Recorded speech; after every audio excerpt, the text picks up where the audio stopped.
చూడండి, యేసుక్రీస్తు వారు ఒక ఉపమానం చెప్పారు.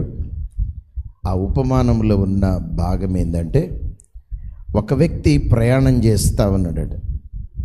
ఎక్కడి నుంచి అంటే, మన ప్రయాణానికి ఒక ప్రారంభం ఉంటుంది, ఒక ముగింపు ఉంటుంది.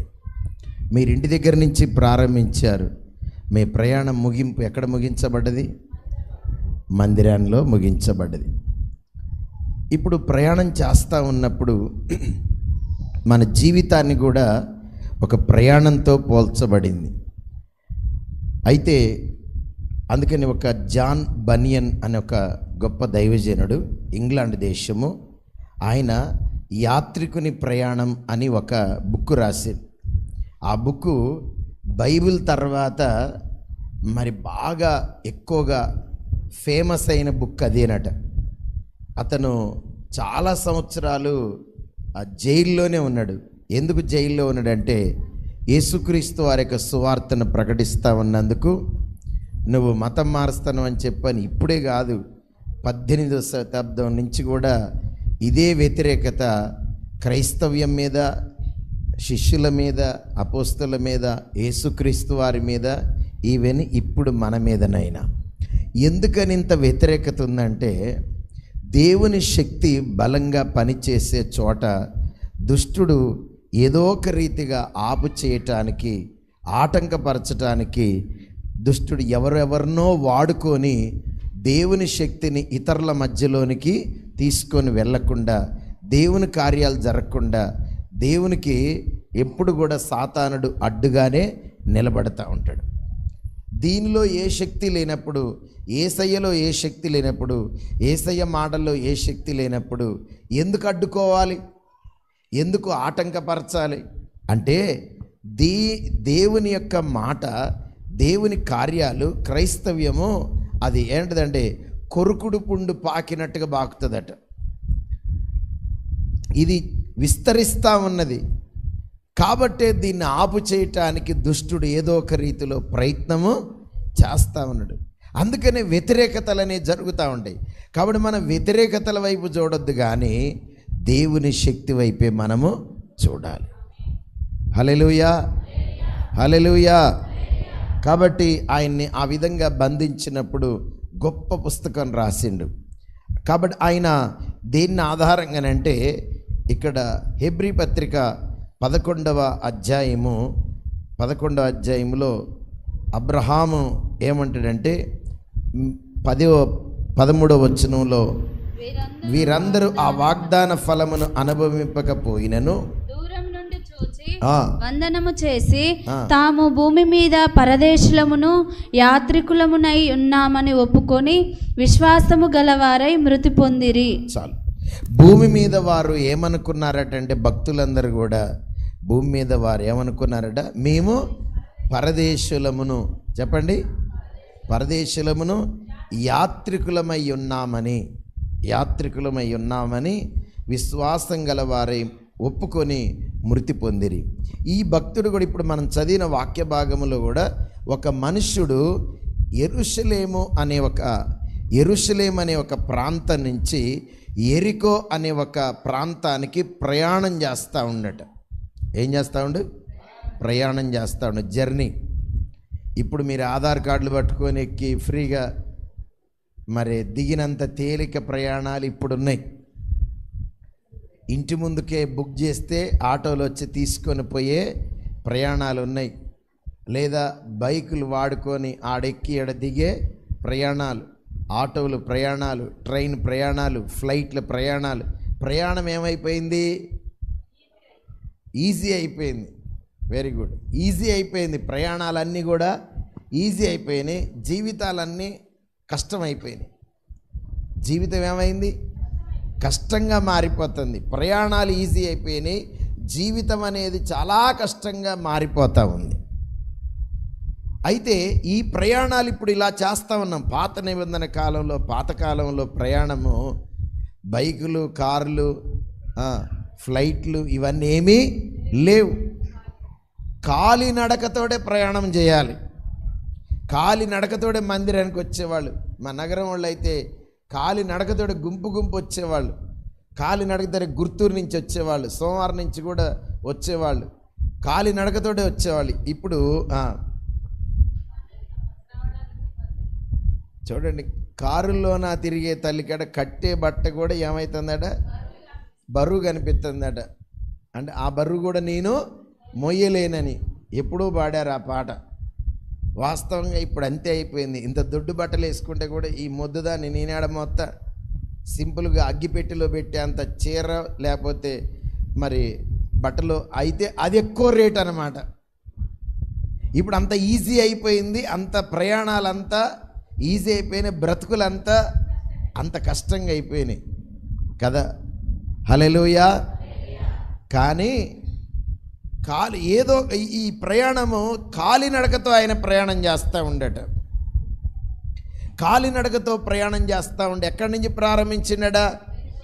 యెరూషలేము నుండి ప్రయాణం ప్రారంభించినడ. ఆ ప్రయాణం ప్రారంభిస్తే ఆయన గమ్యం చేరుకోకముందే మధ్యలో దొంగలు దోచుకున్నారట. ఆ క్లిప్పింగ్ కూడా చూపిస్తారు. ఈ వాక్యం చూపించిన తర్వాత మీకు చూపిస్తాం. ఎంతమంది వింటున్నారు? ఆమేనని చెప్పండి. హల్లెలూయా. ఈ ప్రయాణము యెరికో యెరూషలేము మధ్యలో ప్రయాణం ఉన్నట్టే మనకు కూడా ఈ భూమి మీద నుండి పరలోకానికి మనం ప్రయాణం చేస్తున్నాం. ఇప్పుడు ఈ భూమి ఏమై ఉండాలి మరి? ఇది పరలోకమేమో యెరూషలేము. ఎందుకంటే గలతీ పత్రికలో ఒక మాట ఏముండదంటే 4వ అధ్యాయము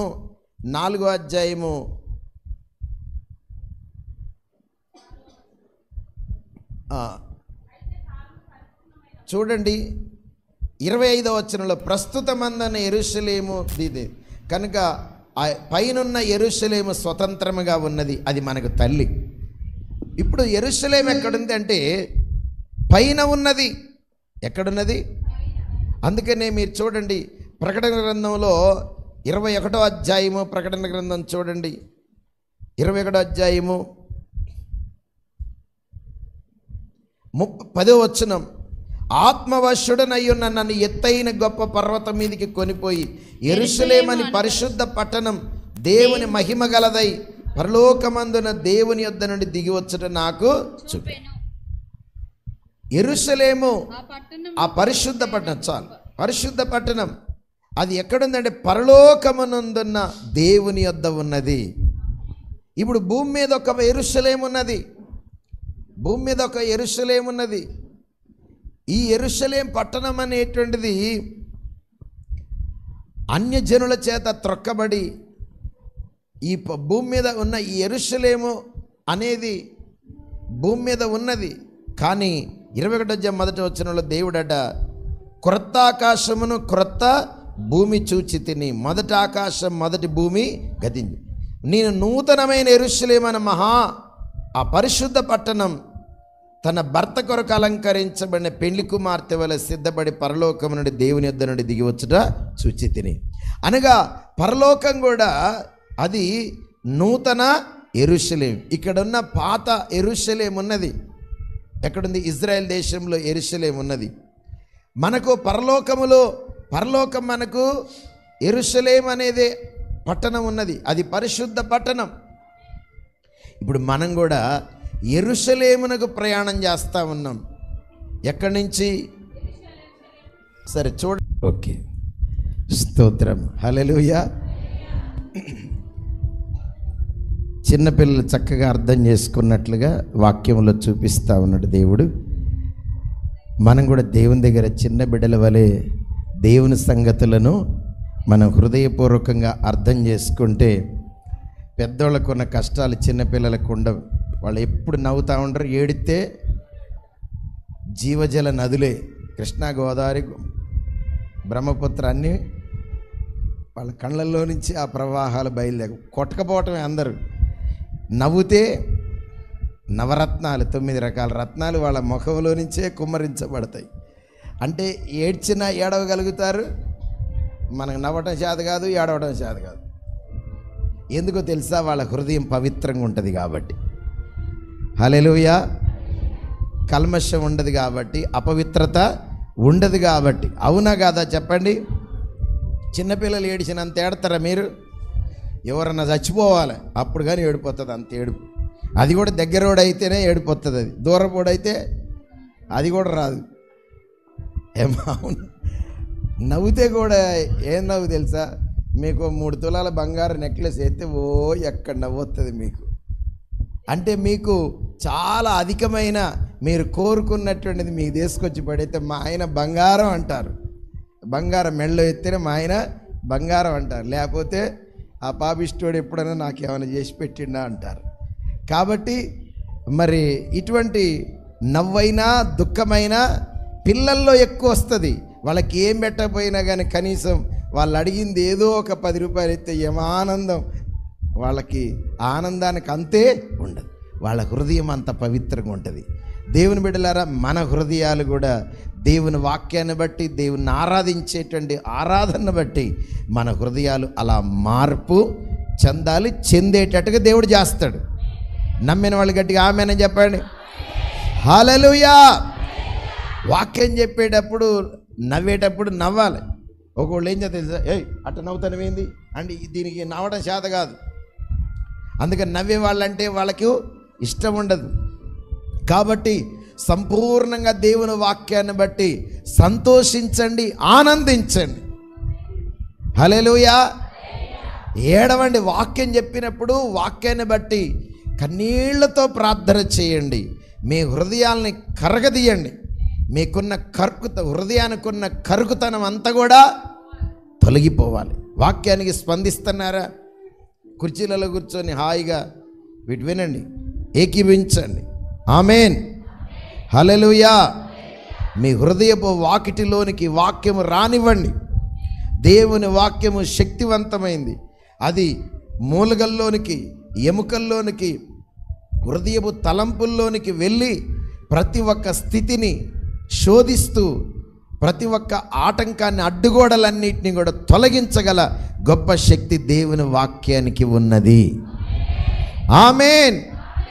కాబట్టి గురుముఖం చూడండి బోధ నీకు అభ్యసింపబడదన్నట్టుగా నా ముఖం చూస్తూ దేవుని వాక్యాన్ని చూస్తూ మీ హృదయాన్ని ఆ రీతిగా మార్చుకోగలిగితే గనక మన హృదయాలు దుష్టుడి యొక్క హృదయాల వలె కాక దేవుని పిల్లల వలె మన హృదయాలను ప్రభు మార్చునుగాక. ఆమేన్. కుర్చీల మీద కూర్చున్న వాళ్ళు గట్టిగా ఆమేన్ అని చెప్పాలి. హల్లెలూయా. హల్లెలూయా. దేవుని శక్తిని, అపరిమితమైన దేవుని ఆత్మ మిమ్మల్ని దర్శించునుగాక. చూడండి, కాబట్టి ఈ యెరూషలేము అనేటువంటిది ఎక్కడ ఉన్నదంటే పరలోకములో ఉన్నది. చెప్పండి, ఎక్కడుంది? పరలోకం ఒక నూతన యెరూషలేము. అయితే పరలోకములో యెరూషలేము అనేటువంటి దానికి పేరు పెట్టిన దానికంటే ముందుగా భూమి మీద కూడా ఒక యెరూషలేము ఉన్నది.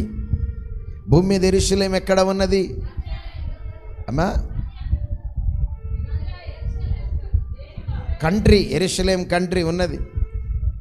యెరూషలేం దేశము జెరూసలేం అంటారు ఇంగ్లీష్లో. జెరూసలేం తెలుసా? ఇప్పుడు వార్తలలో బాగా యెరూషలేం ఫోకస్ అయిపోయింది. వాళ్ళ దగ్గర ఉన్న టెక్నాలజీ, వాళ్ళ దగ్గర ఉన్న తెలివితేటలు, వాళ్ళ దగ్గర ఉన్న అగ్రికల్చర్ యొక్క, వాళ్ళ దగ్గర వెపన్స్ వారి కొరకు టెక్నాలజీ అన్నీ కూడా 100 సంవత్సరాల ముందే మనం వాడుకునేవని వాళ్ళకి తెలుసట. భూమి మీద ఒక యెరూషలేము ఉన్నది. అయితే భూమి మీద ఉన్న ఆ యెరూషలేమునకు పేరు పెట్టింది ఎవరంటే ఆదికాండం 22వ అధ్యాయంలో మొట్టమొదట పునాది ఎక్కడ పడ్డదనమాట.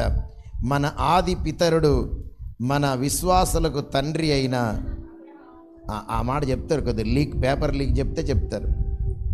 అబ్రహాము సగం పేరు పెట్టిండు అక్కడ. చూడండి, ఆదికాండం 22వ అధ్యాయంలో ఏమని పేరు పెట్టిండంటే, మీరు బైబిల్ తీయండి. మర్మం, వాక్యం వినడం కాదు, వాక్యంలో ఉన్న మర్మం మీకు తెలియాలి. చాలా మర్మంతో కూడుకున్నటువంటి మాటలు బైబిల్లో ఉన్న మాటలు. అక్కడ చూడండి, 22వ అధ్యాయం 14వ వచనంలో అబ్రహాము ఆ చోటికి యెహోవా ఈరే అని పేరు పెట్టెను. అందుచేత యెహోవా పర్వతము మీద చూచుకొనును అని నేటి వరకు చెప్పబడెను. చాలు.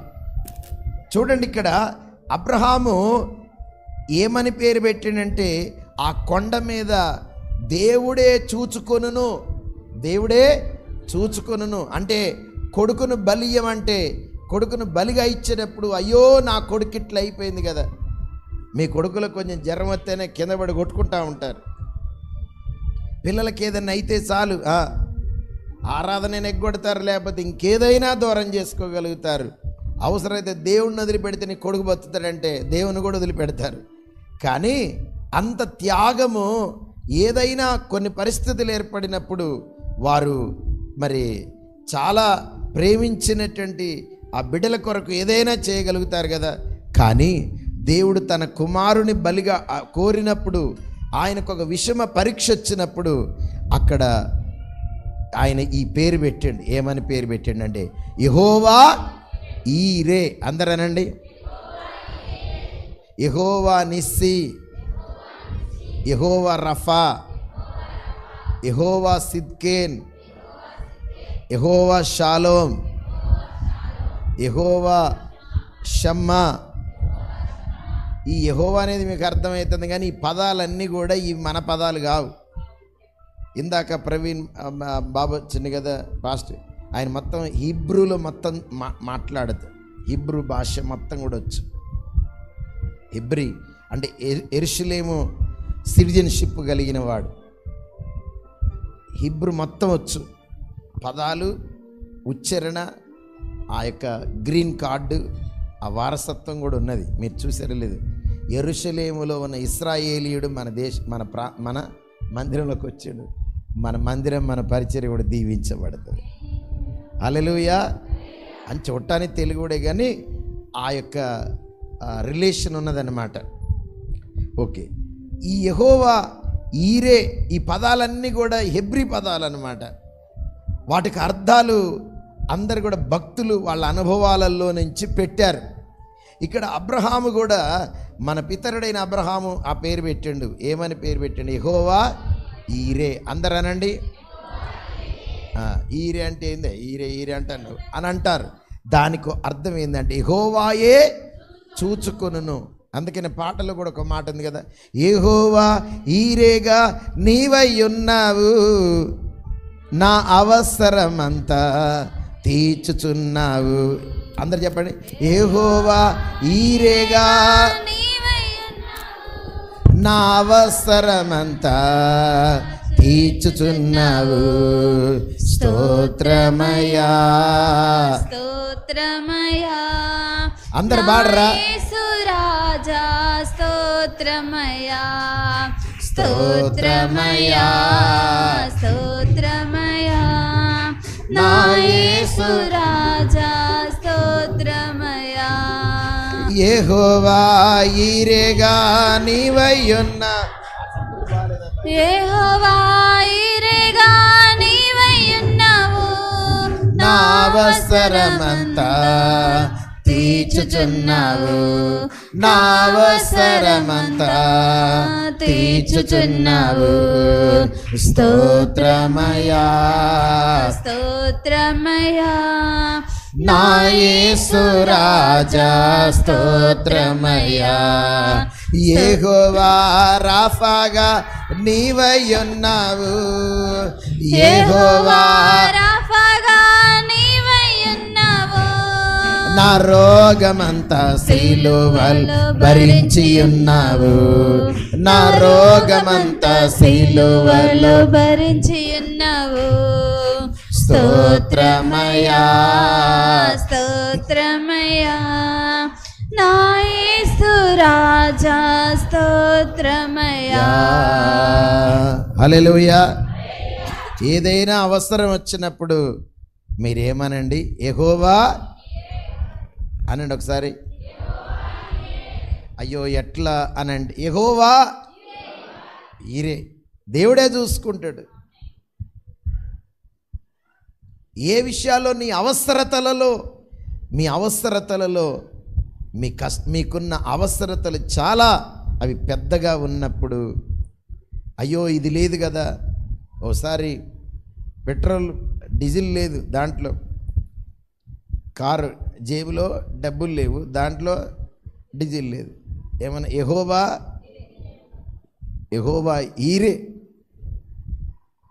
ఫంక్షన్లో పట్టుకొని అన్నయ్యడ భలే దొరికినో నాకు, నేను ఎప్పటి నుంచో మొక్కుబడి చేసుకున్న కానికిద్దామని వద్దామంటే కుదరకపోయే, ఎంత దేవుని కృప, మరి మా వాళ్ళు ఇచ్చిర్రు అని తీసుకొచ్చి నా చేతిలో పెట్టి, ఆ ఫంక్షన్కి వచ్చిన వాళ్ళు నాకు కానుక పెట్టలే, వాళ్ళ అడావుడి వాళ్ళ ఆగమే. అంటే నిన్నటి దాని గురించి కాదు, ఒకసారి జరిగిందని చెప్పి చెప్తారు. వాళ్ళు ఆగమలో ఉన్నారు, వాళ్ళు ఏం చెప్పలే, నేను అడగను, వాళ్ళకి ఆ ప్రేరేపణ రావాలి, నేను అడగలే. కానీ జేబులో డబ్బులు లేవు, వాళ్ళు ఇయ్యలేదు, దాంట్లో డీజిల్ లేదు. కానీ యెహోవా ఈరే అన్నప్పుడు దేవుడు ఎవరి ద్వారా దేవుడు మనకు సహాయం చేస్తాడో చేస్తాడు. అవసరత తీరింది, జేబులో డబ్బులు లేకపోయినా వాళ్ళు ఇవ్వకపోయినా దాంట్లో డీజిలు వచ్చింది, బండి నడిచింది, కార్యక్రమం జరిగింది. అయ్యో మేము ఇయ్యలేకపోతే పర్లేదు దేవుడు ఇస్తాడు కదా అన్న తర్వాత అంతకంటే రెట్టింపుగానే దేవుడు వారి ద్వారా ఇప్పించి, అంటే మన అవసరతలలో యెహోవా ఈరే అని మీరు పలకండి, నిశ్చయముగా మీ అవసరతను దేవుడు తీరుస్తాడు.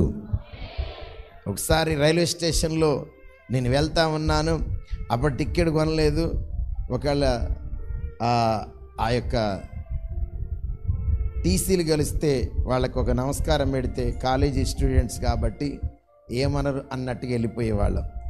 కానీ దూర ప్రయాణం వెళ్తూ ఉన్నప్పుడు అప్పుడు కూడా మా ఫ్రెండ్స్ అందరు లేకపోతే మరి నమస్కారం పెడితే ఎట్ట గుర్తుంది, నేను ఒక్కడిని కదా. యెహోవా ఈరే దేవుడే సహాయం చేస్తాడనుకొని ఇక ట్రైన్ వచ్చే టైంకి వరకు వేచి చూస్తున్నా, తెనాలి పోయే టికెట్ నా ముందు పడ్డది. మరి పాత టికెట్ ఏమో దొంగ టికెట్ పట్టుకొని ఎక్కుతాను, అది కూడా గొడవేగా. ఆ రోజు టికెటే, దాని మీద డేట్ ఉన్నది, నేను పోయేది మదిర వరకు, కానీ నాకు టికెట్ ఎక్కడ దనుకుంది, విజయవాడ దాటిన తర్వాత తెనాలి వరకు టికెట్ ఉన్నది. నాకు ఆ టికెట్ దేవుడు ఇచ్చాడు. హల్లెలూయా. ఆ టికెట్ తీసుకుని కలిసినట్టుగా ఫ్రెండ్స్ అందరు కలిసి టికెట్ తీసుకునే మనకి సల్యూట్ కొట్టడమేగా అన్నట్టుగా కాదు, ఈసారి ఎవరు లేరు కదా మీరు. హల్లెలూయా. మన అవసరత తీర్చేది యెహోవా ఈరే అనండి మీరు. ఆ పలికినప్పుడు నిజముగానే దేవుడు మన అవసరత తీర్చునుగాక. ఎప్పుడైనా అలా అన్నారా? అన్న దాఖలాలు ఉన్నాయా? దేవుడే చూసుకుంటాడని చెప్పని చేతులెత్తి అలా హాస్టల్లో ఉన్నప్పుడు ఏం చేశారంటే, కష్టం వచ్చినప్పుడల్లా మా ఊరి దగ్గరలో ఉన్న గుట్ట చూసి ఏడిచేది. అది మా ఊరి దగ్గర గుట్ట పెద్దది, అక్కడనే మా ఊరు ఉండేది. ఎవరు రారా అని చెప్పిన చూసి ఏడిచేది, దగ్గరనే అనమాట. అంటే గుట్ట చూసి మనుషులను చూసి మా ఊరు వాళ్ళు వచ్చినప్పుడు ఏం పంపియపా అని చెప్పిన వాళ్ళని పట్టుకొని ఏడిచేది. ఇప్పుడు అంత ఇది ఎవరు లేరు. కానీ అవసరత తీర్చబడాలని ఎవరెవరినో పట్టుకొని ఏదేదో చూసి మనం దిగులు పడతాను. మన దేవుడు యెహోవా ఈరే అని మీరు పలికినప్పుడు నిశ్చయముగా దేవుడు మీ అవసరత తీరుస్తాడు. హల్లెలూయా, హల్లెలూయా. అంటే అందుకనే మనం విశ్వాసపు వాక్కును మనం విడుదల చెయ్యాలి. మన విశ్వాసముతో కూడిన వాక్కును మనం విడుదల చేసినప్పుడు ప్రభు నిశ్చయముగా ఆ కార్యము ఆయన చేస్తాడు, నెరవేరుస్తాడు. ఆయన ఎంతమంది వింటున్నారు? ఈ మాట నమ్ముతున్నారా? ఒకసారి మీరు యెహోవా ఈరే అనండి. నాకెందుకు ఈ గొడవ, లేకపోతే దేవుడే ఇప్పిస్తాడు అంతే. నా అవసరతలని దేవుడే తీరుస్తాడు. అందుకనే విశ్వాసముతో మా పితరులైన వాళ్ళు సేవకుల కుక్కళ్ళు చేసిన సేవ చూసినప్పుడు రోషం వచ్చేది. ఎసరబెట్టి బియ్యం లేకపోతే ఎసరబెట్టి ప్రార్థన చెయ్యండి, దానిలోనికి దేవుడే బియ్యం. ఎసరు పెట్టకముందే పంపిస్తే బాగుండుగా, లేదు దేవుడు పంపిస్తాడు చూడండి అని మోకరించి ప్రార్థన చేస్తే ఆట ఇంకెవరో తీసుకొని వస్తే అవి గడిగి పొయ్యి మీద పెట్టిన సేవ చేసిన ప్రారంభించిన సేవకులు ఉన్నారు. మన విశ్వాస జీవితంలో లేనప్పుడు ఏం చేస్తాం? అప్పడుగుతాం, బదులు అడుగుతాం కదా. లేనప్పుడు ఏం చేస్తాం? అప్పడుగుతాం, బదులు అడుగుతాం, లేకపోతే ఏదో ఆడరాని అబద్ధాలు ఆడతాం, లేకపోతే ఇంకా బరి తెగిస్తే దొంగతనం చేస్తాం. కానీ ఇవన్నీ మనకు అవసరం లేదు. మన ప్రభువే మన ప్రతి అవసరత తీరుస్తాడు. నమ్ముతున్నారు ఈ మాట? కాబట్టి మీరు ఈ మాటను మీరు కూడా బలకండి. అయితే అబ్రహాముకున్న అవసరత ఏం తీర్చబడ్డది? కుమారుని బలి ఇవ్వకుండా పొట్టేలు ఆ కొండ మీదనే, ఆ గుట్ట మీదనే పొదల మధ్యలో చిక్కుకొని ఉన్నదట. ఒక మాట మీరు ఆలోచన చేయండి. అది ఏదో అక్కడ మేత్తన్నట్టుంది, అందుకనే అది దొరికిందని మనం ఈజీగా తీసేయచ్చు. గొర్రెపిల్ల ఒంటరిగా ఎక్కడన్నా ఉంటుందా? కాపర్ లేకుండా ఉంటుందా? ఒక్కటే వస్తుందా? రాదు. కాపర్ ఉండాలి దానికి. గుంపుగా వస్తాయి, ఒక్కటే రాదు. కాపర్ లేకపోతే రాదు. పోని ఒకవేళ అది ఒక్కటే అక్కడ ఎలా చిక్కుబడి ఉండొచ్చు? అది దేవుడు సిద్ధపరిచిన గొర్రె పిల్ల. అది ఎవరికి మారుగా? తన కుమారుడికి మారుగా. ఇప్పుడు దేవుడు బలియమన్నాడు కాబట్టి ఖచ్చితంగా అబ్రహాం ఏం చేయాలి? బలిగా ఇవ్వాలి. బలి అవసరత ఉన్నది, కుమారుని ఇవ్వాలి. కానీ దేవుడు చెప్పిన మాటను దేవుడే నెరవేర్చేటట్టుగా ఆ బలికి కావలసిన గొర్రె పిల్లని దేవుడు సిద్ధపరిచిండు. అందుకనే తన కుమారుడైన ఇస్సాకును బలి ఇవ్వకుండా దేవుడు తప్పించిండు. బలిచ్చినట్టే అయింది, దేవుని మాట నెరవేర్చినట్టయింది, ఆయన అవసరత తీర్చినట్టయింది, కుమారుడు బ్రతికినట్టయింది. ఏకకాలంలో అద్భుతాలు చేస్తాడు దేవుడు. ఆమేన్, హల్లెలూయా. యెహోవా చెప్పాలి, శరమ యెహోవా ఈరే. మాకు చేయమని సార్ అంటే నువ్వు బలకాలి. నువ్వు నోటితో పలికినప్పుడే ప్రభు చేస్తాడు. అందుకనే దానికి ఆ మాట ఏంటంటే యెహోవా ఈరే అంటే కొండ మీద నా అవసరతను దేవుడు, కొండ మీద దేవుడు అవసరత ఇచ్చిండు. ఊళ్ళో దేవుడు తీర్చడా? పట్టణంలో దేవుడు తీర్చడా? చెప్పాలి, తీరుస్తాడు. మనం అటువంటి రోషం కలిగిన విశ్వాసాన్ని మనము కలిగి ఉండాలి. ఏదో కాలక్షేపానికి కాదు, మనం బడికి వచ్చినట్టుగా ఫంక్షన్ వచ్చిన కాదు. మనము దేవుని గురించిన ఈ మాట మనం నేర్చుకొని ప్రభు కొరకు ఒక రోషంగా మన విశ్వాసపు స్థితిని అభ్యాసం చేసి పలికినప్పుడు మన నిత్య జీవితంలో దేవుడు మన ప్రతి అవసరత అయినా తీరుస్తాడు. హల్లెలూయా. కాబట్టి ఆ పర్వతానికి ఏం పేరు వచ్చిందండి? యెహోవా ఈరే. ఈ ఈరే కాస్తే ఎరు అనేది. ఈరే ఎరు. చూడండి మరలా ఇదే 14వ అధ్యాయము, ఆదికాండం 14వ అధ్యాయము చూడండి. అక్కడ ఆ కొండ మీదనే మరొకసారి అబ్రహామును ఎదుర్కోవటానికి ఎవరు వచ్చారంటే 17వ వచనం 14:17 ఎక్కడున్నానా? మేరును అతనితో కూడనున్న రాజులను ఓడించి తిరిగి వచ్చినప్పుడు సొదొమ రాజు అతనిని ఎదుర్కొనుటకు రాజు లోయ అను షావే లోయ మట్టుకు బయలుదేరి వచ్చెను. మరియు షాలేము రాజైన మెల్కీసెదెకు అబ్రహామును ఎదుర్కోటానికి వచ్చి ఆయనకు రొట్టెయు ద్రాక్షారసమును తీసుకొని వచ్చెను. అబ్రహాముకు రొట్టె ద్రాక్షరసం అద్భుతంగా. ఆయన ఎవరట? కొండ దిగువన షాలేము రాజు. అందరు చెప్పండి. షాలేం అనగా షాలోం అంటే సమాధానం. దాన్నే సలాం లేకు అంటారు కదా. సలాం అంటే షాలేం, సలాం అంటే సమాధానము. షాలేము రాజు అంటే సమాధానం. ఇప్పుడు చూడండి, కొండ దిగువనేమో షాలేము రాజు ఉన్నాడు, కొండ మీదనే యెహోవా దేవుడు ఉన్నాడు. ఎరు షాలేం ఏమైంది? అంటే దేవుడే అక్కడ షాలేము రాజుగా వచ్చిండు, ఆయనకి సమాధానం ఇచ్చిండు. కొండ మీద దేవుడు తన అవసరత తీర్చిండు, యెహోవా ఈరేగా అయిండు. మాటలు అర్థం చేసుకుంటున్నారా? కొండ మీదనే యెహోవా దేవుడు తన అవసరత తీర్చిండు, అది యెహోవా ఈరే. కొండ కిందనేమో ఆయన యుద్ధం చేసుకొని వస్తూ ఉంటే అబ్రహాముకు షాలేము రాజుగా వచ్చి రొట్టె ద్రాక్షరసం ఇచ్చిపోయిండు. అది అద్భుతమే, ఇది అద్భుతమే. ఈ రెండు అద్భుతాలను బట్టి యెరూషలేం, చెప్పండి యెరూషలేం, చెప్పండి యెరూషలేం. ఏమైంది?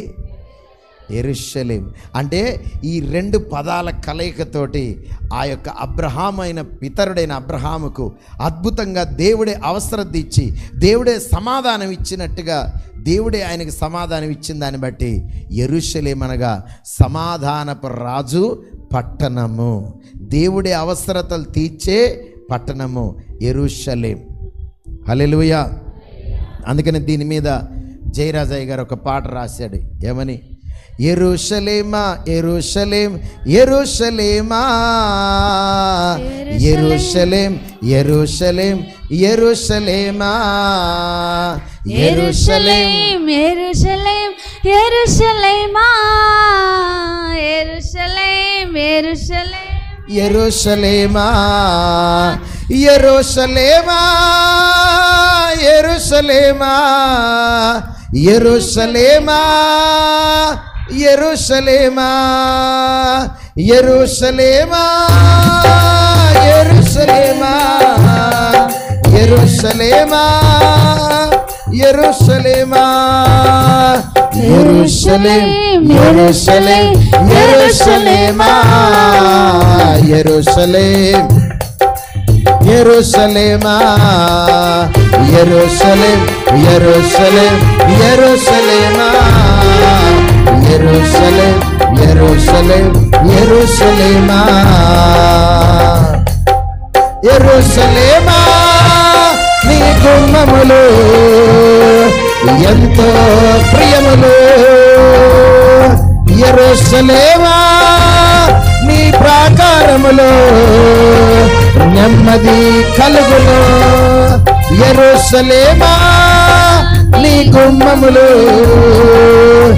ఎంతో ప్రియములు, యెరూషలేమా నీ ప్రాకారములో నెమ్మది కలుగును. నీ క్షేమమే అందరి క్షేమము, నీ క్షేమమే అందరి క్షేమము, నీ క్షేమమే అందరి క్షేమము, నీ అందరి క్షేమము. యెరూషలేం యెరూషలేం యెరూషలేమా యెరూషలేం యెరూషలేం యెరూషలేమా యెరూషలేం యెరూషలేం యెరూషలేమా యెరూషలేం యెరూషలేం యెరూషలేమా. హల్లెలూయా హల్లెలూయా. నేను ప్రారంభిస్తే మీరు కొనసాగించేటట్టు కావాలి, అట్లా ప్రాక్టీస్ కావాలి. మీరు రారు, అట్లా గారు. ఆమేన్. ముందు వరుసలో కూర్చున్నప్పుడు ఆ స్కిల్ సంపాదించాలి. ఓకే. కాబట్టి యెరూషలేమా నిన్ను ప్రేమించేవారు వర్ధిల్లుతారట. ఎందుకనగా 122వ కీర్తనలో ఈ మాట ఉంటుంది చూడండి. యెరూషలేము ఇశ్రాయేలీయులు, యెరూషలేమా నీవు బాగుగా కట్టబడిన పట్టణం వలె నీవు కట్టబడి ఉన్నావు. ఇశ్రాయేలుకు నియమించబడిన శాసనమును బట్టి యెహోవా నామమునకు కృతజ్ఞతాస్తుతులు చెల్లించుటకై వారి గోత్రములు యెహోవా గోత్రములు అక్కడికి అచ్చట న్యాయము తీర్చుటకై సింహాసనములు దావీదు వంశీయులకు సింహాసనములు స్థాపించబడి ఉన్నవి. చూడండి, యెరూషలేములో ఏమున్నదంటే దేవుని మందిరము ఉన్నది. చెప్పండి, యెరూషలేములో ఏమున్నది? ఇప్పుడు దేవుని మందిరం యెరూషలేములో ఉన్నది కాబట్టి దేవుని మందిరం మన దగ్గర ఉన్నప్పుడు ఇది ఏమవుతుంది? ఇది యెరూషలేం. హల్లెలూయా. మందిరం ఏంటి చెప్పండి? ఎందుకంటే మందిరం యెరూషలేం ఏంటంటే ఈ యెరూషలేం అనే మందిరంలోనికి వచ్చినప్పుడు దేవుడు మన అవసరతలన్నీ తీర్చుతాడు. మీరు మందిరానికి రాకపోతే యెహోవా ఈరే అంటే నీ అవసరతలన్నీ ఎవరు తీరుస్తారు?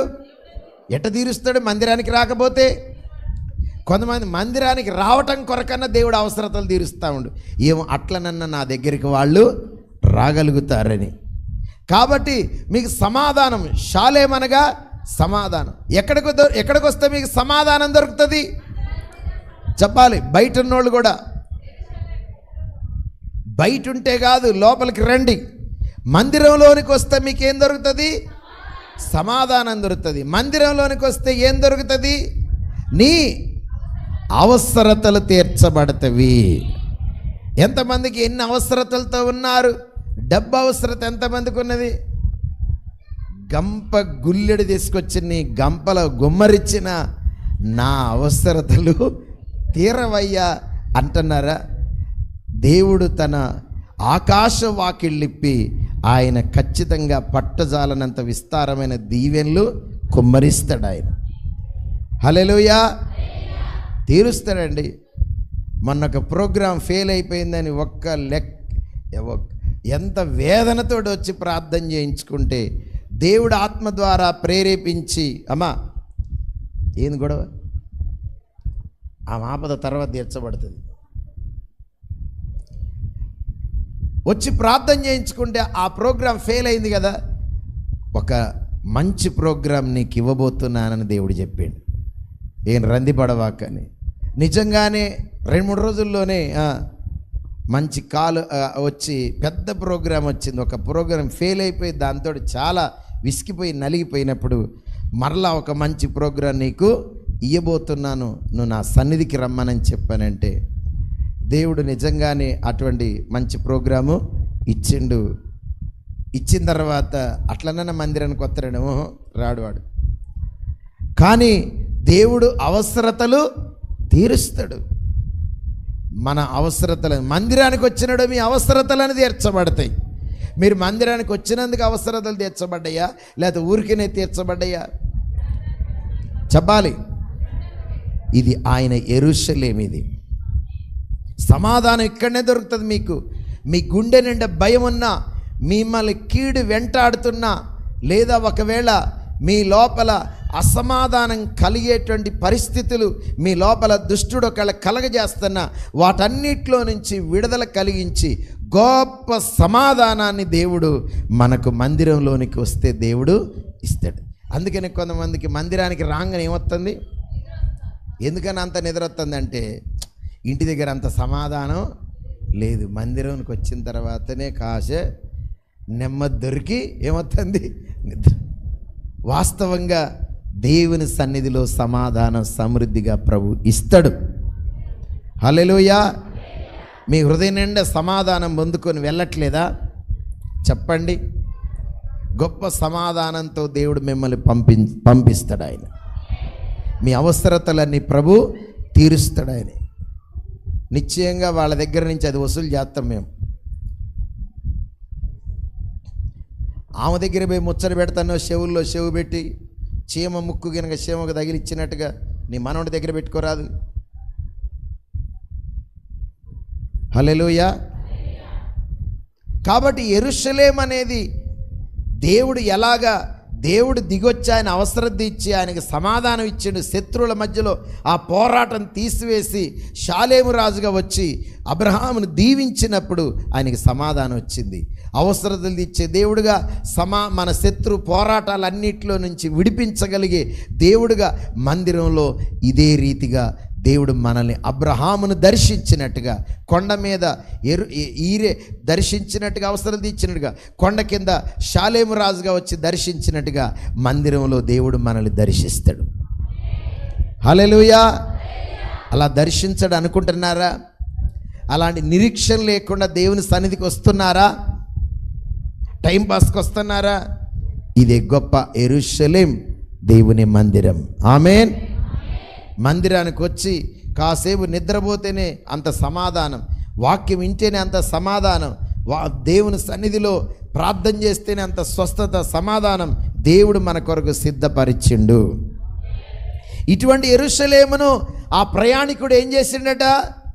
విడిచిపెట్టి ప్రయాణం చేస్తాడట. యెరూషలేమును విడిచిపెట్టి ప్రయాణం చేస్తూ ఉండట. అంటే ఏం విడిచిపెట్టి? మందిరాన్ని విడిచిపెట్టి, మందిరంలో ఉన్న దేవుణ్ణి విడిచిపెట్టి, ఆరాధన వదిలిపెట్టి. చాలామంది ఈరోజు ఆదివారం మందిరాన్ని వదిలిపెట్టి ఏం చేస్తున్నారు? ఎక్కడెక్కడో తిరుగుతూ ఉన్నారు. ఏదేదో పని చేద్దాం అనుకుంటున్నారు. ఎక్కడెక్కడో తిరుగుతూ ఉన్నారు. ఎక్కడెక్కడో తిరుగుతూ ఉన్నారు, ఎక్కడెక్కడో పని చేస్తూ ఉన్నారు. వాళ్ళు ఏం పోగొట్టుకుంటారు? సమాధానం కోల్పోతారు. అవసరతల్లో దేవుడు వారు ఎంత చేసినా వారి అవసరతలు తీర్చబడవు. అందుకనే దేవుని సన్నిధిని మనము మరిచిపోవద్దు. ఆమేనని చెప్పండి. హల్లెలూయా. అంత నిరీక్షణ మనకు మందిరంలోనే ఉన్నది. అందుకని వీడు మందిరాన్ని విడిచిపెట్టిండు, దేవుని సన్నిధిని విడిచిపెట్టిండు, యెరూషలేమును విడిచిపెట్టి నేను ప్రయాణం చేస్తా అనుకుంటాడు. ఈ రోజున దేవుని బిడ్డలారా, మనుషులు దేవుణ్ణి విడిచిపెట్టి ప్రయాణం చేస్తున్నారు, మందిరాన్ని విడిచిపెట్టి ప్రయాణం చేస్తున్నారు. మరి మిమ్మల్ని ఒక ప్రశ్న వేస్తూ ఉన్నాను. మన మందిరాన్ని విడిచిపెట్టి, దేవుని వాక్యాన్ని విడిచిపెట్టి, ఆరాధన విడిచిపెట్టి ప్రయాణం చేస్తే మన ప్రయాణంలో ఎవరికి దొరుకుతాం? మనము దొంగలనే సైతాను చేతికి దొరుకుతాం. మనం ఎంతమందికి దొంగల చేతిలో పడి కొట్టబడాలని ఎంతమందికి ఆశిస్తున్నారు? దొంగలు దోచుకొని పోయేటట్టుగా. ఆ దొంగ అన్న కొన్ని దోచుకొని పోతాడు, కానీ ఈ దొంగట ఆఖరికి ఏమి లేవు, వస్త్రాలు కూడా లేకుండా మానభంగం చేసినట్టుగా, సిగ్గుపరిచినట్టుగా వాణ్ణి చూసి అసలు అటువైపు చూసి చీ అనిపించుకునేటట్టుగా వాళ్ళ జీవితాలను దొంగనే సాతానుడు వస్త్రాలు కూడా దోచుకుంటాడండి. ఆమేన్. అట్లా ఎంతమంది దొంగనే సాతాను చేతిలో దోచుకొనబడే విధంగా ఉండాలని ఆశిస్తున్నారు? అట్లా ఎవరు కోరుకోవట్లేదా? కోరుకోకపోయినా మీరు మందిరాన్ని విడిచిపెడితే అటువంటి గతే పడుతుంది. ఏం విడిచిపెడితే? మేము మందిరం ఎందుకని విడిచిపెడతాను సార్ అంటే, మందిరాన్ని విడవటువంటి ఆరాధన వదిలిపెట్టి, వాక్యం వినకుండా, దేవుని దీవెన, అయ్యా ఫోన్లో ప్రార్థన చేయి, నీకు ఫోన్పే కానుక పంపిస్తా, అన్ని ఫోన్లోనే. చేతులుంచి దేవుడు ప్రార్థన చేయమనడా లేదా? ఒక మనిషి మనిషితో మాట్లాడితే ఉండే తృప్తి ఫోన్లో మాట్లాడితే దొరుకుతుందా అండి? నువ్వు రోబో అయిపోతే బాగుంటుంది. ఇక మనిషిలాగానే రోబోని తయారు చేశారు. కాబట్టి మనిషి మనిషే, మనిషితో మనిషి మాట్లాడాలి. పరిశుద్ధుల సహవాసం మనకు కావాలి. కాబట్టి దొంగల చేతిలో వాడు చిక్కుపడ్డాడట. యెరూషలేములో ఉండేవాడు దొంగల చేతిలో ఎట్ట చిక్కిండండి? దేవుని విడిచి ప్రయాణం చేస్తే, వింటున్నారా? ఎవరిని విడిచిపెట్టి? దేవుని విడిచి. అయినా దేవుణ్ణి ఆడ వదిలిపెట్టింది సార్. నాకు బైబిల్ ఉన్నది, ఫోటో ఉన్నది. బైబిల్ ఉండగానే ఫోటో ఉండగానే కాదు, దైవ ధ్యానం కావాలిగా. పరిశుద్ధులతో కలిసి ఆరాధన చెయ్యాలి కదా. ఆయన పేరు పెట్టబడిన మందిరానికి రావాలిగా. ఆయన ఏర్పరచుకున్న సేవకుని చేత దీవెన పొందాల వద్దా? మరి ఎన్నేమి లేకుండా బజార్ మీద తిరగకుండా నాకు అనే మీ వాక్యమే పెట్టుకొని వింటా అంటే ఏంది? నేను తృప్తి పడాలని. ఒరే, నా వాక్యం విన్నా, ఎవరు వాక్యం విన్నా, లైన్లో అందరి వాక్యాలు యూట్యూబ్లో ఉన్నాయి. ఎవడంటే దొంగలాగా తిరిగే వాళ్ళకి, ప్రభువుని తెలుసుకునే వాళ్ళకి, ఒక సమయాన్ని బట్టి మిస్ అయినోడికే కానీ పొద్దాకులు మందిరం వదిలిపెట్టి, ఆరాధన వదిలిపెట్టి, సేవకుని చేత దీవెన పొందుకోకుండా, దైవ సన్నిధిలో కాసేపు గడపకుండా తిరిగేటోడికి కాదు అది. పొద్దాకులు వాడుకునేవాడికి కాదు అది. దేవుని సన్నిధికి రావాలి. ఆమేనని చెప్పండి. హల్లెలూయా. దేవుని సన్నిధికి రాకపోతే, వాక్యాన్ని వదిలిపెడితే, యెరూషలేమును వదిలిపెడతావు, నీ అవసరతలు తీర్చబడవు, నీకు సమాధానం దొరకదు. ఈ గుండె నిండా ఉన్న దిగులు, భయము, వేదన, ఒక రకమైన కలవరం, ఒక రకమైన డిప్రెషన్, ఒత్తిడి, ఇవన్నీ కూడా గుండె నిండా ఉంటాయండి. కరువు వచ్చింది కదా, కష్టం వచ్చింది కదా, బలహీనతలు వచ్చినాయి కదా, ఇంట్లో పంచాయతీలు వచ్చాయి, యారాలు తిట్టింది కదా, పొలం మంచిగా పండలేగా, అందుకని ఇట్లా ఏ ఉన్నా నీకు సమాధానం దేవుని సన్నిధికి వస్తే దొరుకుతుందండి. నమ్మి చూడండి, ఆరాధించండి. కనుక ఈ దేవుని సన్నిధిని వదిలిపెట్టిన వీడికి దొంగలు ఉన్నారా? దొంగల చేతిలో అన్నాడు కదా అక్కడ. అంటే చాలా దెయ్యాలు పట్టుకున్నాయట. అందుకని మత్తయి 12:43లో ఒక దెయ్యం పోయి, అంటే ఒక్క దెయ్యం అంతకుముందు వదిలిపెట్టినేమో కానీ దేవునికి దూరం అయిపోతే చాలా దెయ్యాలు నీ మీద పోరాటం చేస్తాయి. కాబట్టి చాలా దొంగలు ఒక్కడే ఏం చేయగలుగుతాడు? అన్ని దొంగలు ఆ వ్యక్తి మీద పోరాటం చేసి వాడి యొక్క వస్త్రాలు కూడా దొంగిలించినట్టు. అంటే ఆదామవ్వలు పండు తిన్న తర్వాత ఏమైపోయారు? దిగంబరులు అయిపోయారు. చెప్పండి, దిగంబరులు అయిపోయారు. మేము దిగంబరులం అన్నారా లేదా అని మేము అంజూరపు ఆకులు కుట్టుకొని మా దిశమల కట్టుకుంటామన్నారు. కానీ దేవుడు ఏం చేసిండ? చర్మపు చొక్కాలను చేయించి. అయితే దేవుడు దిగంబరత్వంగా ఉంచిండా? మహిమ వస్త్రాలు ఇచ్చిండు. కానీ ఎప్పుడైతే దేవుని మాట వినకుండా సాతాను మాట విన్నారో, దేవునికి అవకాశం ఇయ్యనప్పుడు వారి మీద ఉన్న మహిమంతా పోయింది. దేవుని మందిరాన్ని విడిచిపెట్టినప్పుడు దొంగల చేతిలో చిక్కి వాని వస్త్రాలు తీసేశారు. అంటే దిగంబరంగా ఉన్నాడు. అందుకనే సాతానుడు వాడు దిగంబరుడుగా ఉన్నాడు. మాంత్రికులు దిగంబరులుగా ఉంటారు. సర్పం కూడా దిగంబరత్వంగా ఉంటుంది. దాని మీద ఉన్న కుసాన్ని ఎప్పుడు కూడా విడిచిపెడతా ఉంటుంది. దేవుని బిడ్డలారా, ఈ విషయం మీద అర్థం ఏంటంటే, ఒకరి జీవితాలను ఒక మానభంగం చేసినట్టుగా, బట్టలిడిచి బజాట్లో నిలబెట్టినట్టుగా సాతాను ఏమాత్రం కూడా ఒక విలువను, ఒక హుందాతనాన్ని తీసివేస్తూ ఉంటుంది. దేవుని సన్నిధిని విడిచిపెడితే ఈ పరిస్థితి ఏర్పడుతుందట. హల్లెలూయా. అందుకనే నీ జీవిత కాలమంతయు యెహోవా మందిరములో నువ్వు నివాసము చేసేదను. అందరు చెప్పండి. అందరు చెప్పారా? నేను చెప్తే మీరు వింటారు. మీరు కూడా చెప్పండి. నా జీవిత కాలమంతయు యెహోవా మందిరములోనే నివాసము చేసేదను.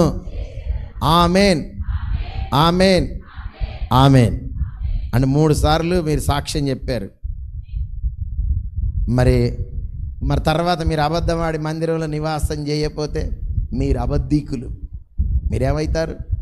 అలా మందిరంలో నివాసం చేస్తే వారికి ఏం కలుగుతుందట? కృపాక్షేమములు వారి వెంట వచ్చు. కృపయు, దేవుని కృపయు, దేవుని యొక్క అపారమైన క్షేమం వారి వెంట వస్తుంది. అందుకనే ఈ వ్యక్తికి దొంగల చేతిలో చిక్కిపోయి కొరప్రాణంతో ఆడ పక్కన పడేశారు. ఇప్పుడు ఎలా ఉందంటే, ఒక్క ప్రాణం ఊపిరొక్కడ లోపల కొట్టుకుంటా ఉంది. ఇక ఆ మంచిళ్ళు పోయిపోతే, లేకపోతే రక్తం గారుతూ ఉందట, గాయాల రక్తం గారుతుంది. రక్తం అంతా పోతే వాడి జీవి గట్టిదే అయినా, వాడి ఆత్మ గట్టిదే అయినా, లోపల నుంచి రక్తం పోతే ఏమైందండి? ప్రాణం పోతుంది. అర్జెంటుగా ఇప్పుడు ఏం కావాలి? ఆ బ్లీడింగ్ ఏం కావాలి? ఆగిపోవాలంటే కట్టాలి. గాయములు ఏం చేయాలి? కట్టబడాలి. లేకపోతే కుట్లేయాలి పెద్దగా ఉంటే. మరలా ఆ గాయాలు కట్టాలి. పోయిన రక్తం వాడికి ఎక్కించాలి. పర్సంటేజ్ లేకపోతే, అందుకని పిల్లలు కలిగినా కానీ రకరకాల పరిస్థితులు ఏర్పడతా ఉంటాయి. నీ బ్లడ్ పర్సంటేజ్ లేదమ్మా అంటారు. రోగం వచ్చినప్పుడు కూడా రక్తం ఏమైందంటే తగ్గిపోద్ది, ప్లేట్లెట్స్ తగ్గిపోతాయి. అంటే రక్తం తక్కువైపోతే చచ్చిపోవడానికి నువ్వు దగ్గరగా ఉన్నట్టు. అందుకనే ఆ రక్తం మరలా ఎక్కించాలి, ఆ గాయాలు కట్టబడాలి. ఈ 2 కార్యాలు ఎవరు చేశారంటే సమరయుడు అన్న యేసయ్య చేసిండు. హల్లెలూయా. మన గాయాలు కట్టగలిగిన దేవుడు యేసయ్య. ఎక్కడ గాయం? చేతి మీద గాయం, లేకపోతే తలకాయ మీద గాయం, కాలుకు గాయం. ఎక్కడ గాయం అయితే అక్కడ కడతారు కదా. గుండె చెదిరిన వాడికి ఏ గాయం ఎవరు కట్టగలరు? అమ్మా, గుండె చెదిరిన వారిని, గూడు చెదిరిన వారిని ఎవరు చారా తీయగలుగుతారు? ఈ గుండె గాయాన్ని కట్టగలిగిన వారు ఎవరు? హల్లెలూయా. ఒక్కొక్క అవయవంలో ఉన్నటువంటి రోగము దొరకనప్పుడు ఆ రోగాన్ని కట్టగలిగేటువంటి ఔషధం ఎవరి దగ్గర ఉన్నది? యేసయ్య దగ్గర. నమ్ముతున్నారా? హల్లెలూయా, హల్లెలూయా. అందుకని నీ గాయాలు కట్టడం కొరకు యేసు ప్రభువారు ఏమయ్యారు? ఆయన గాయాల పాలైపోయాడు. నీకు రక్తం ఎక్కియటం కొరకు యేసయ్య ఏం చేసిండు? ఆయన రక్తాన్ని చిందించిండు. నమ్ముతున్నారు ఈ మాట? విశ్వాసముతో మనం ఈ మాటలు నమ్మాలి. నా గాయాలు కట్టడం కొరకే యేసయ్య గాయములు పొందిండు. అందరు చెప్పండి.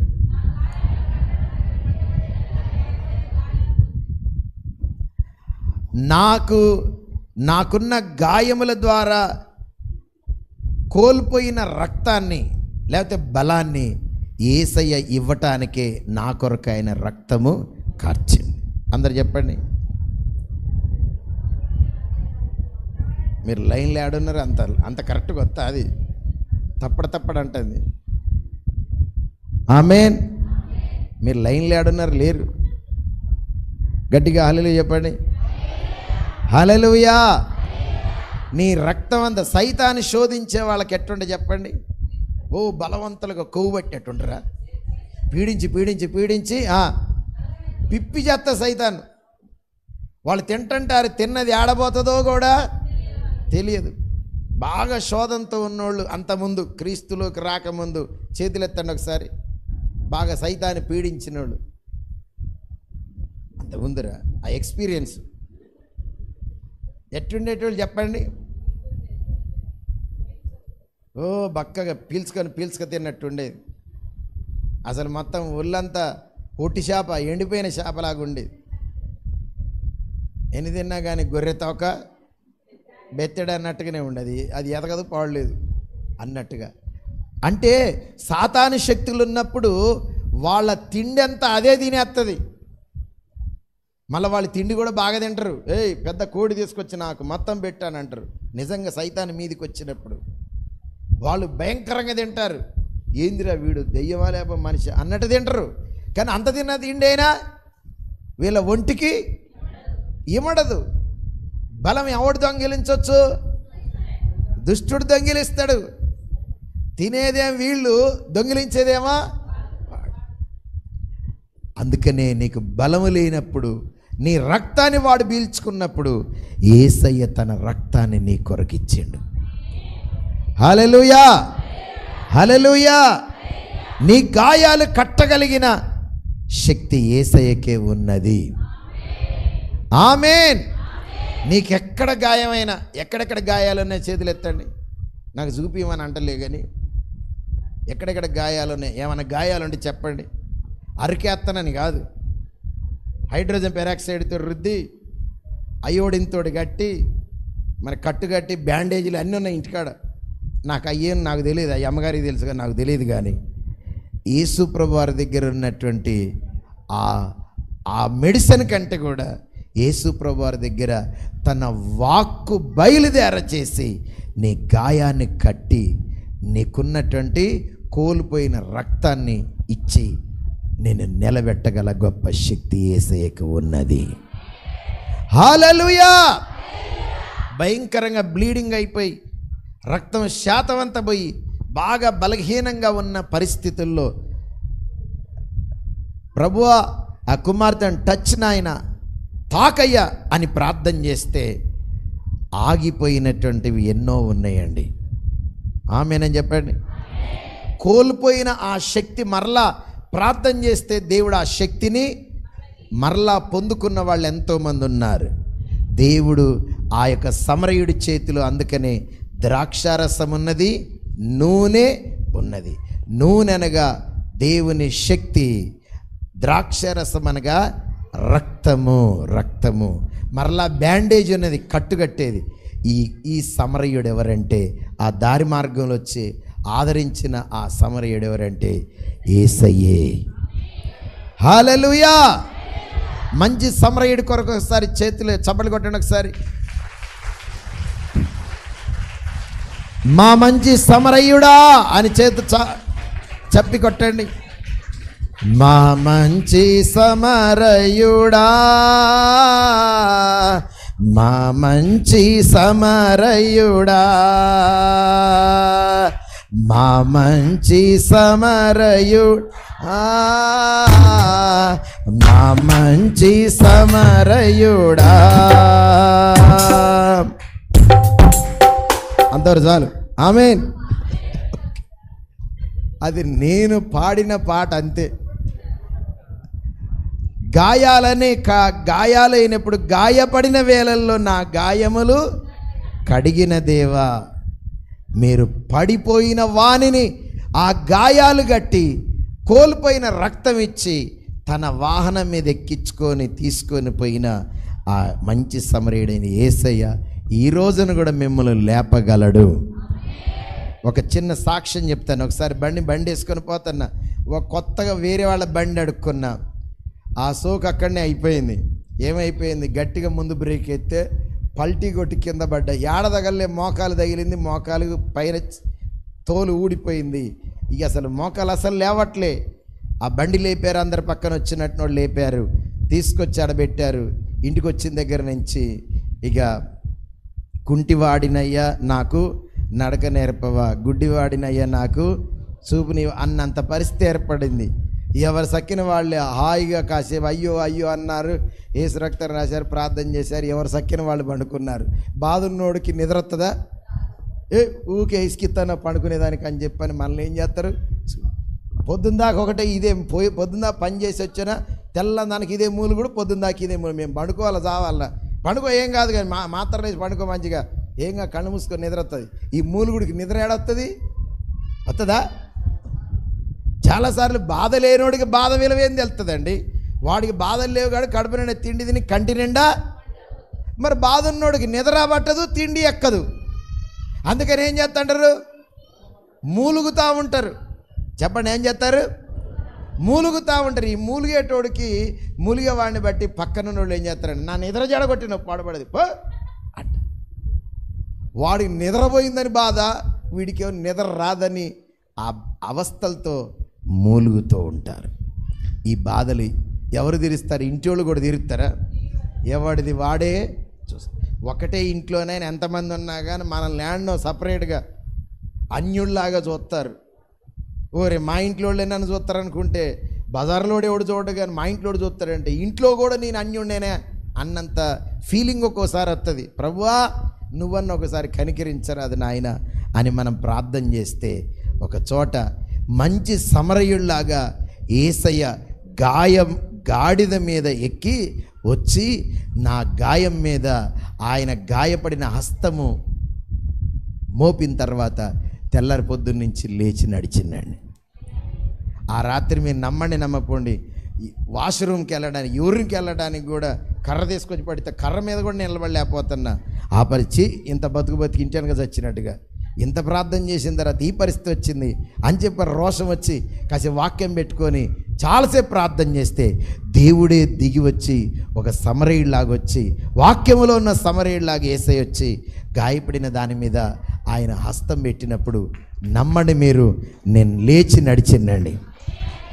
అందరు చప్పట్లు కొట్టి కనపరచండి. హల్లెలూయా.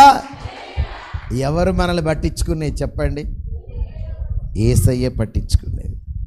నేను పడిపోయిన స్థితిలో నుంచి నేను లేవనెత్తగల సమర్థుడైన యేసయ్య మంచి సమరయుడాయన. హల్లెలూయా. నీ గాయాలు కట్టగలిగే ఔషధం ఆయన దగ్గర ఉన్నది. నీవు గాయముల ద్వారా కోల్పోయిన రక్తాన్ని యేసయ్య మనకు ఇస్తాడు. అంత రక్తంగా అర్చిండు ఆయన, అన్ని గాయాలు పొందిండు ఆయన. ఆయన ఈ రోజున కూడా నిన్ను లేవనెత్తటానికి నీ దగ్గరికి ఆయన వస్తాడు. ఆమేన్. నేను ఒక మాట చెప్పి నేను ముగిస్తా. అయితే గాయాలు కట్టిండు, మంచిగానే గాయాలు మానిపిండు, మానపగల సమరయుడిలాగుండు. అయితే ఏం చేయాలిగా అమ్మా? ఆ మూల మీద ఉన్నోళ్ళు ఏం చేయాలి? ఇక ఊరు మొత్తం నిరుక్కుంటుండాలా? తీసుకొచ్చి ఎవరి చేతికి అప్పచెప్పిండా? పూట కోళ్ళవాడు అనే సేవకుడి చేతికి అప్పగించాడు. జాగ్రత్త, నా చేతికి వచ్చినావు కానీ ఎవరి చేతుల్లో ఉండాలి? సేవకుని చేతుల్లో ఉండాలి. ఎవరి చేతిలో ఉండాలి మీరు? దేవుని చేతికి వచ్చారు, దొంగల చేతిలో నుంచి విడిపించిండు, బ్రతికారు మీరు. అయితే ఇప్పుడు ఎవరి చేతుల్లో ఉండి మీరు బ్రతకాలి? సేవకుని చేతుల్లో ఉండాలి. దేవుడే అప్పగించిండా ఆ దొంగల చేతిలో పడ్డోడిని? ఆ పూటకోల వాని ఇంటికి తీసుకొచ్చి అప్పచెప్పిండట ఆ సమరయుడే. కాబట్టి మిమ్మల్ని కూడా నా చేతికి అప్పగించింది ఎవరు చెప్పాలి? మరి చేతులు ఎత్తుకుంటే నేను సంకలనం ఉండాలి. మరి ఎక్కడ ఉండకపోతే మేం చేస్తారు? కోపం వస్తే ఎత్తి కుదితే నడువులు ఇరుగుతాయి. ఊక నా ఇజ్జత పుచ్చుకుంటున్నావరా, నడితే నడిచినోడి కాదు, ఎత్తుకుంటే సంఖ్య ఉండే నా సంఖ్య మొత్తం ఎద్దు మెడకాయ కాసినోడు కాసింది అన్నంత ఇసుకు పుట్టించినట్టుగా ఉండవాకడ బిడ్డలారా. గట్టిగా ఆమేన్ అని చెప్పండి. ఆమేన్, హల్లెలూయా. ఎవరి చేతిలో ఉంటే ఆశీర్వాదం ఇప్పుడు? అంటే మీరు ఎక్కడున్నా నేనేం భుజానేం ఎత్తుకోవట్లే, సంకనేం ఎత్తుకోవట్లే, కానీ దేవుని సన్నిధికి వచ్చి సేవకునిగా ఆ యొక్క ఉపదేశములో, ఆ క్రమములో మీరు నడిపించబడాలి. అప్పుడు మీరు ఎప్పుడు ఫోన్ చేసినా, ఎప్పుడు చెప్పినా అందుబాటులో మీ మీద మంచి అభిప్రాయం కలిగి, మీ మీద ఒక ప్రార్థన చేస్తే, మీకు మంచి మాటలు చెప్పి మేము బలపరిస్తే, ఆత్మీయంగా మరలా మీరు ఎదుగుతూ ఎవరి చేతుల్లో మళ్ళా పడరు? దొంగల చేతులు అనగా సాతాను చేతుల్లో మీరు పడకుండా సురక్షితంగా ఉంటారు. ఉంటూ ఎదుగుతూ ఉన్నప్పుడు ఒక రోజున ఎవరు వస్తానన్నారు? మళ్ళా అదే మంచి సమరయుడైన యేసయ్య వస్తాడు. వచ్చి ఓ పూటకొల్లవాడా, నేను అప్పచెప్పినగా ఆ బిడ్డను, నేను అప్పచెప్పినగా ఆ కుమార్తెను అప్పచెప్పిన కదా, ఇదిగో నా చేతికి నువ్వు అప్పగించు అంటాడు. అవును ప్రభువా, నా చేతిలో ఉన్నారు ఇంతకాలం అని అప్పచెప్తారు. చేతుల్లో లేనివాడిని ఎట్లా అప్పగిస్తాం చెప్పండి? ఒక సేవకుని చేతుల్లో లేని ఆత్మను వాడు నా మాట వినట్లేదయ్యా, అరే నీకు నేను అప్పగించిన నా మాట, నీ మాట ఎందుకు వినరు వాళ్ళు అని ఎవరికి కోపం వస్తుంది? దేవుని కోపం వస్తే దేవుని కృప నీకు దూరం అవుతుంది. కాబట్టి సేవకుని చేతికి అప్పగించిపోయింది. కాబట్టి యేసయ్య రాకడ వరకు మీరు ఏం చేయాలి? ఒక సేవకుని చేతిలో మీరు అప్పగించుకున్నట్టుగా మీరు ఉండాలి. హల్లెలూయా. అటు సైతాను చేతుల్లో పడరు. నా చేతులు చూస్తూనే ఉన్నాయి, నా కళ్ళు చూస్తూనే ఉన్నాయి, మీ పని బాగానే పెడతాగు. ప్రభు వచ్చేంత వరకు సాతాను చేతుల్లో పడకుండా మీరు ఒక ఉపదేశములో, ఒక క్రమములో మీరు పెంచబడితే మీరు బలంగా ఉంటారు. ప్రభు రాకడలో మీరు ఆయన దగ్గరికి మీరు వెళ్తారు. అప్పటి వరకు ఖాళీగా కూర్చోబెట్టిండా 2 దేనారాలు ఆ సేవకుని చేతికి ఇచ్చిపోయిండు. ఆ మంచి సమరయుడు ఏం చేసిండు? నూనె ద్రాక్షరసం ఆయన దగ్గర ఉన్నది, వాటితో కట్టిండు, రక్తం ఎక్కిచ్చిండు, శక్తినిచ్చిండు. సేవకునికి 2 దేనారాలు ఇచ్చిండు. ఆ 2 దేనారాలు ఏంటంటే ఈ 2 నిబంధన వాక్యాలు. హల్లెలూయా. దేంతోడు పోషించాలి? వచ్చేదనక ఈ వాక్యంతో చెప్పాలి. అందుకని మీరు ఈ వాక్యము చేత మీరు పోషించబడాలి, బలపరచబడాలి, విశ్వాసం తెచ్చుకోవాలి, కృప పొందుకోవాలి, బలవంతులుగా మార్చబడాలి. ఈ వాక్యమే నిన్ను కృపాసత్య సంపూర్ణుడైన యేసయ్యకు అప్పగించేటట్టుగా చేసేది. ఆయన రాకడ వరకు నువ్వు దేవుని సన్నిధిలో బ్రతకాలి. గట్టిగా ఆమేనని చెప్పండి. హల్లెలూయా, హల్లెలూయా. అలాగుంటేనే ప్రభు రాజ్యానికి వెళ్తావు. ఆ విధంగా సేవకుని చేతిలో వాక్యములో పెంచబడితేనే దొంగల చేతిలో చిక్కబడకుండా ఉంటావు. లేకపోతే నీ పని మళ్ళా దొంగల చేతిలో పడే పరిస్థితి వస్తుంది. మరలా నీ జీవితం శాపగ్రస్తంగా మార్చబడుతుంది.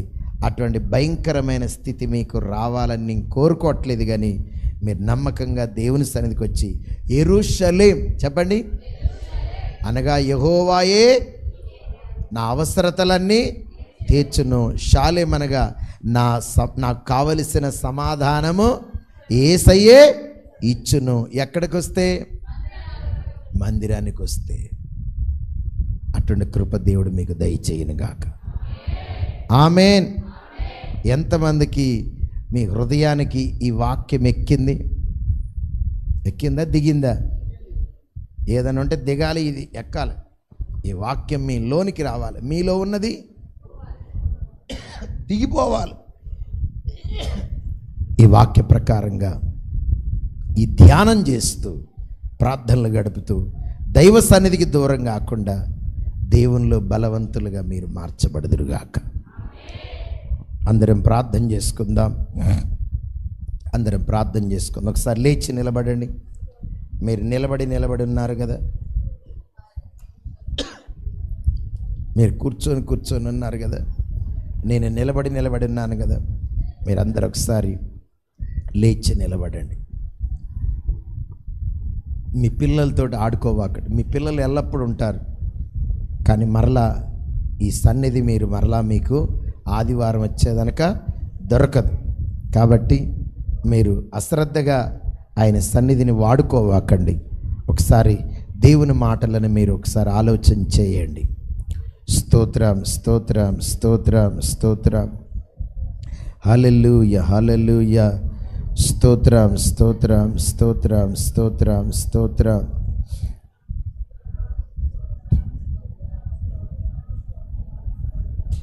అందరు ప్రార్థన చేసుకోండి. అందరు ప్రార్థన.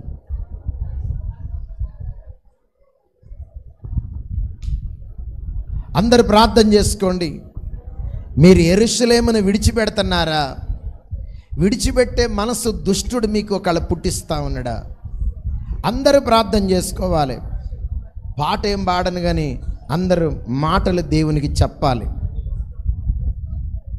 చాలామంది దైవ సన్నిధిని కోల్పోతూ ఉన్నారు. వాక్యము లేకుండానే ప్రయాణం చేస్తున్నారు. ఆరాధన లేకుండానే ప్రయాణం చేస్తున్నారు. లెక్కలేనని దినాలు ఆయనను మరిచిన వారుగా ఉంటున్నారు. బిడ్డలారా, మీరు మరిస్తే దేవుడు కూడా మిమ్మల్ని మర్చిపోతాడు. మీరు ఆయన విడిస్తే ఆయన మిమ్మల్ని విడిచిపెడతాడు. రోగం వచ్చినప్పుడు, బాధ వచ్చినప్పుడు, కష్టం వచ్చినప్పుడు కాదు.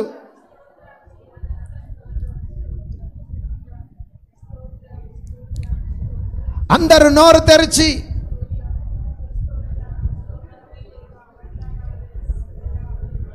మన పితరుడైన అబ్రహాము పేరు పెట్టిన, మన అబ్రహాముకు దొరికిన అదే దేవుడు, మన అబ్రహాము సంతానంగా వచ్చిన యేసుక్రీస్తు ప్రభువారు కొండ మీద కుమారుడు చనిపోకుండా అద్భుతం చేసి గొర్రెపిల్లను సిద్ధపరిచిన దేవుడే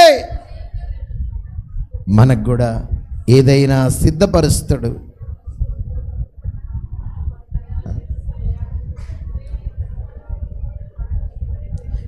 మీరే యెహోవా ఈరేగా, మా అవసరతలన్నీ నీవే తీర్చు నాయనా. ఆత్మీయ అవసరతలు, శారీరక అవసరతలు కన్నీళ్లతో చెప్పుకోండి ఒకసారి. కొండ మీదికి దిగొచ్చిన దేవుడు ఈ ఆరాధనలో కూడా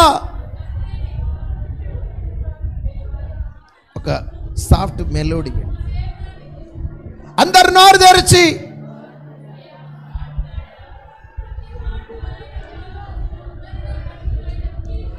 ఏ శత్రు పోరాటం ఒకవేళ మీ మీద పనిచేస్తూ ఉన్నదో ఆ సమాధానం మీకు ఇచ్చి ఆ పోరాటం నుండి యేసయ్య మనల్ని విడిపించగలడు. ఎవరితో పోరాటం ఉన్నది? కొంచెం స్లోగా పెట్టి, అయ్యా శత్రువైన సాతాను పోరాటం ఉన్నదా? నీ భర్తతో పోరాటం ఉన్నదా? ఏ పోరాటంలో నువ్వు అలసిపోయి సమాధానం లేని స్థితిలో ఉన్నావు? అయ్యా నాకు సమాధానం ఈ తండ్రి, ఒక సంతృప్తికరమైన స్థితిని దయచేయండి.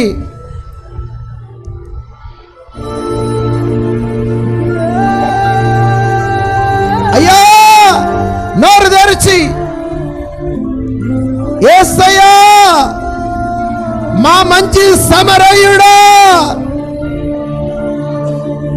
ఓ నజరేయుడైన యేసయ్యా, అయ్యా ఒకసారి అయ్యా నా అవసరతలు తీర్చబడాలి అయ్యా, మా అవసరతలు తీర్చబడాలి. క్రీస్తు యేసులో మీ ప్రతి అవసరాన్ని తీరుస్తానన్న దేవుడు,